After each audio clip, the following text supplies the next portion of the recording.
আমি তামিম সাকিবের থেকে ভয়ঙ্কর ব্যাটার হব। পারভেজ ইমনের বাংলাদেশের নয়া রেকর্ডের ইতিহাস ভেঙে চুরমার করে দিলেন।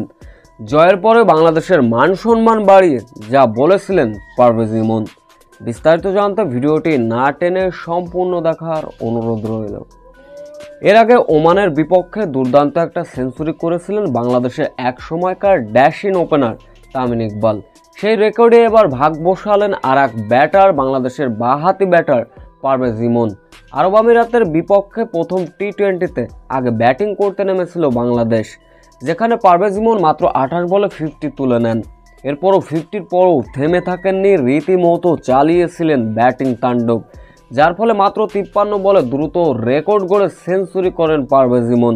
সেই সঙ্গে দ্বিতীয় বাংলাদেশি ক্রিকেটার হিসেবে এমন কীর্তি গড়লেন, যার ফলে আরব আমিরাতকে 298 রানের মহালক্ষ্য ছুড়ে দেয়, যার ফলে জবাবে ব্যাটিং করতে নেমে 164 রানে গুটিয়ে গিয়েছিল আরব আমিরাত। বাংলাদেশের জয়টা ছিল 27 রানে। বাংলাদেশের এমন বোলিং নৈপুণ্যে বাংলাদেশের এমন দাপটীয় জয়। এদিন ম্যান অব দ্য ম্যাচ নির্বাচিত হলেন পারভেজ ইমন। জয়ের পরে অবশ্য কথা বলেছেন। তিনি বলেন, আমি ভবিষ্যতে সাকিব তামিমের থেকে ভালো ব্যাটার হব। বাংলাদেশের মান সম্মান বাড়িয়ে ম্যান অব দ্য ম্যাচ নির্বাচিত হন পারভেজ ইমন। বাংলাদেশের গোটা ক্রিকেটকে তিনি প্রশংসায় ভাসিয়েছেন।